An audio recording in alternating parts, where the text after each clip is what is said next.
Let's go.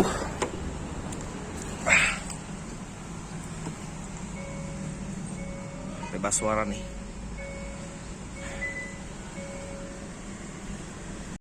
Yes, akhirnya saya mencoba Hyundai Kona Electric. Dan ini yang varian facelift. Jadi ini adalah crossover SUV termurah yang dijual di pasar Indonesia. Dan kebetulan saya hari ini kita akan coba.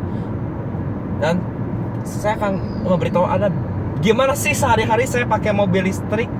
Dari tadi pagi saya ambil mobilnya di Pancoran dan sekarang saya lagi bawa mobil ini ke jalan. Hal pertama yang saya rasakan ini gak ada suara mesin sama sekali. Memang dia cuma ada sedikit road noise sehingga ya memang karena dia gak ada suara mesin yang masuk ke dalam kabin, jadi cuman suara ban aja yang masuk. Tapi memang suara bannya juga tergolong cukup minim untuk sebuah Hyundai Kona Electric. Dan hal yang paling saya suka, apalagi di jalan kayak gini, jalan tol, itu fitur radarnya juga tergolong lengkap. Dan yang paling saya sukanya adalah fitur lane following assist. Ini saya lagi bawa pakai di jalan tol di kecepatan dia 70-80 km per jam. Lihat nih, ini lagi belok, dia tuh setir bisa ngikutin jalan. Tapi memang sayangnya mobil ini tidak dilengkapi dengan fitur adaptive cruise control. Padahal kalau fitur radar ini lebih lengkap lagi dengan adaptive cruise control, saya yakin nih bakal jadi lebih enak lagi di Kona EV. Memang kalau fitur lane departure warning, lane keep assist, lane following assist juga dia udah standar di Kona EV ini. Dan di kecepatan 70-80 juga dia enak. Ini tarikannya tuh seolah-olah kita nggak perlu energi yang kita pakai. Ini misalkan kayak gini, kita jalan kayak gini, kita gas, wow, langsung tarikannya dia sangat cepat dan dia nggak ada delay sama sekali di mobil listrik ini. Mau pakai eco, mau pakai normal atau sport mode, dia saya yakin ini bakal sangat enak sekali.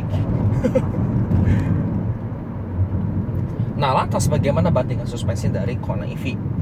Untuk bandingan suspensi sendiri, Kona EV ini memang dia agak sedikit keras karena dia mobilnya tema itu dia crossover SUV. Dan saya akui bandingannya memang dia agak keras, tapi nggak keras-keras amat. Dan pengendalian dia juga tergolong cukup baik. Pengendaliannya ini oke, walaupun dia memang ada sedikit limbung, tapi itu limbungnya ya not bad lah, tapi masih ada lah buat sebuah Kona EV ini. Kemudian bagaimana kalau misalnya gini, ini karena mobil listrik. Seandainya kalau saya bawa mobil ini keluar kota, bisa dibawa keluar kota, tapi kalau menurut saya, kalau dibawa keluar kota yang bisa tuh minimal ya, kalau kita misalkan Jakarta Bandung pulang pergi ya masih bisa, karena dia jarak tempuhnya kalau saya lihat di brosur itu dalam satu kali pengisian baterai sampai 100% dia jaraknya bisa menempuh kurang lebih 300 kilometeran. Tapi saya belum bisa memberitahu berapa real kilometernya karena nih harus dicoba sampai baterainya bener-bener habis. Tapi jujur, kalau buat keseharian aja ini udah enak banget. Pertama, kalau Anda misalkan kehabisan baterai, Anda tinggal bawa ke SPKLU, Anda tinggal cas. Kalau enggak, kalau Anda misalkan di rumah punya pengisian khusus mobil listrik, Anda tinggal colokin aja. Jadi Anda kalau di rumah tuh serasa punya SPKLU sendiri.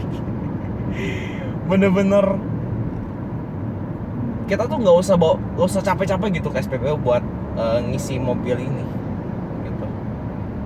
Tapi memang kalau saya bawa keluar kota ini nggak bisa sampai jauh ya. Kita katakan kita ke Pangandaran, Bandung gitu, pulang pergi itu memang masih agak susah karena dia belum ada SPKLU-nya. Tapi seandainya kalau misalkan ada SPKLU, terutama di daerah yang daerah kecil kayak misalkan desa atau apa, dia mestinya bisa. Nah, di kecepatan tinggi di jalan tol ini yang paling saya suka tadi selain fitur radar ini, memang dia punya cruise control, tapi sayangnya dia tidak dilengkapi dengan adaptive cruise control. Seandainya Hyundai memasukkan eh, fitur adaptive cruise control ke Indonesia, saya yakin ini jauh lebih enak untuk dikemudikan. Tapi pada saat saya bawa mobil ini, dia juga punya fitur yang mungkin mencegah kita untuk terhindar dari tabrakan. Misalkan dia punya fitur pre-collision warning, dan seandainya kalau misalkan kita nggak sempat ngerem pakai pedal, dia juga bisa direm menggunakan regenerative braking. Dia ada 3 level, dan ini bakal sangat kerasa sekali kalau regenerative braking itu. Ada 3 level. Kalau level kedua dia remnya tuh lebih kerasa lagi, dan satu lagi kalau misalkan sampai yang ketiga tuh bakal lebih kerasa lagi pengereman regeneratif di Kona EV ini. Oke, nah sekarang bagian nanya juga nih, bagaimana konsumsi listriknya Hyundai Kona Electric? Yes, kalau saya akui memang konsumsinya tuh dia memang nggak bisa lebih dari 13 gitu, karena ya mobil listrik itu jujur ya, karena dia baterainya kalau seingat saya ini kapasitasnya dia 39,2 kWh, dan tadi saya bilang jarak tempuhnya bisa menempuh sekitar kurang lebih 300 km-an. Tapi saya sendiri, saya mendapatkan konsumsi listrik 8,5 km per kWh, bukan kilometer per liter ya, kan ini mobil listrik. Dan itu kalau menurut saya tuh angka yang tergolong sangat hemat, karena 1 kWh-nya aja dia nggak sampai 10.000. Kalau bayangin kalau Anda beli bensin mungkin Pertalite atau Pertamax, itu bisa 9.000 per liter. Kalau mobil listrik 1 kWh-nya aja dia cuman sekitar 1.600-an kalau nggak salah. Jadi ini cocok nih buat sehari-hari, apalagi kalau Anda sering bepergian di dalam kota, pengen cari yang lebih hemat listrik atau hemat bahan bakar lah istilahnya. Ini cocok nih Hyundai Kona EV ini, Kona Electric.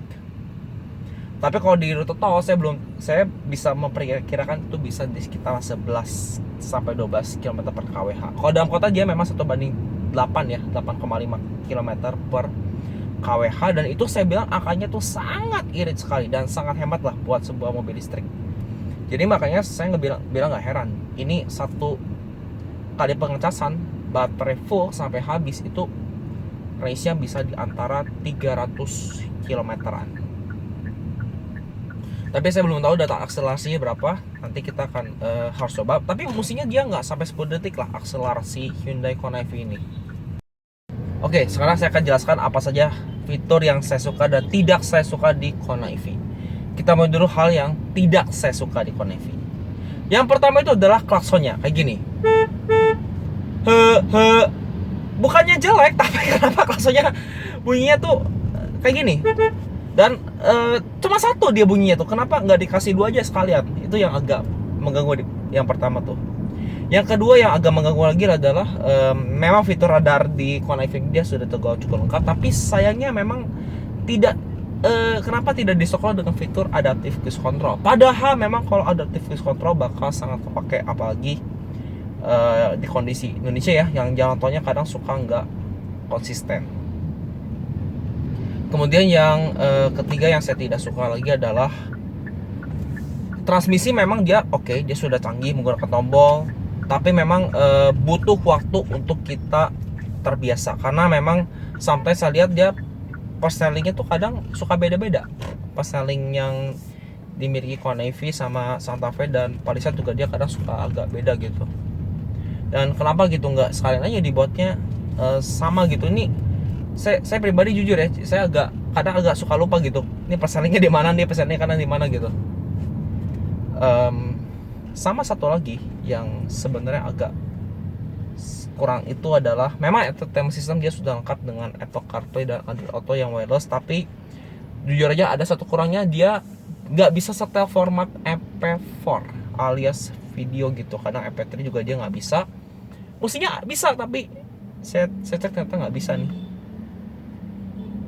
Kemudian hal yang paling saya suka tuh ada beberapa. Yang pertama, Kona EV ini dia juga punya HUD, tapi HUD ini dia enak, dia tuh bisa dimati nyalakan sesuai selera kita nih. Kalau misalkan kita lagi nggak butuh bisa dimatiin, kalau kita masih butuh dia bisa dinyalain juga, dia mekanismenya elektrik. Kemudian yang kedua yang paling saya suka tuh adalah fitur radarnya, dia yang paling saya suka adalah lane following assist, karena begitu misalkan nih mobil nih marka jalannya dia agak miring, dia suka ngikutin. Atas yang berikutnya yang saya suka lagi adalah dia punya pemanas dan pendingin kursi, dan ini sangat kepake sekali apalagi di kondisi Indonesia yang kadang kalau pengen kepanasan kita tinggal pakai heater. Maksudnya kalau kepanasan kita tinggal pakai cooler, sedangkan kalau kedinginan tinggal pakai heater seat. Itu nggak masalah sama sekali ya kalau kata saya. Kemudian yang berikutnya yang saya suka lagi adalah di Hyundai Kona EV ini adalah dia punya 3 level regenerative braking. Jadi regenerative braking itu sebenarnya dia semacam engine brake. Dan engine brake ini memang kepake apalagi kalau saya nih misalkan lagi nyetir kayak gini, dan kadang-kala kita kalau kita lupa ngerem, dia tuh bisa ngerem sesuai levelnya yang kita inginkan. Dan jujur nih levelnya juga tiap level tuh sangat berbeda rasa pengeremannya. Kalau level 1 ya oke lah, level 2 dan 3 tuh udah lebih sensitif lagi. Sama hal berikutnya yang saya suka lagi, entertainment systemnya juga dia punya Android Auto dan Apple CarPlay yang sudah wireless. Ini bener-bener enak nih, wireless Apple CarPlay dan wireless Android Auto. Kemudian hal yang saya suka yang menurut teman-teman belum tahu, mobil listrik itu bebas ganjil genap. Sehingga kalau ada peringatan ganjil genap, saya nggak usah mikir bahwa ini mobil listrik, ya bebas ganjil genap. Kurang lebih itu hal yang saya suka dan tidak saya suka. Sama satu lagi, kalau teman-teman belum tahu, dia punya fitur Safe Exit Assist, sehingga kalau kita misalkan lagi di jalan, lagi berhenti, kita pengen misalkan kita ada yang mau keluar gitu, tapi di belakangnya ada mobil, dia bakal memperingatkan bahwa di belakang kita tuh ada mobil gitu. Jadi mungkin begitu aja mengenai gimana sehari-hari saya menggunakan Kona EV. Dan thank you Hyundai Andalan Pancoran yang sudah nyiapin saya untuk mengetes mobil ini. Jangan lupa Anda klik like video ini, komentar di bawah, dan pastikan subscribe ke channel saya bagi yang belum. Dan thank you for watching, dan sampai jumpa di video saya berikutnya. Bye bye.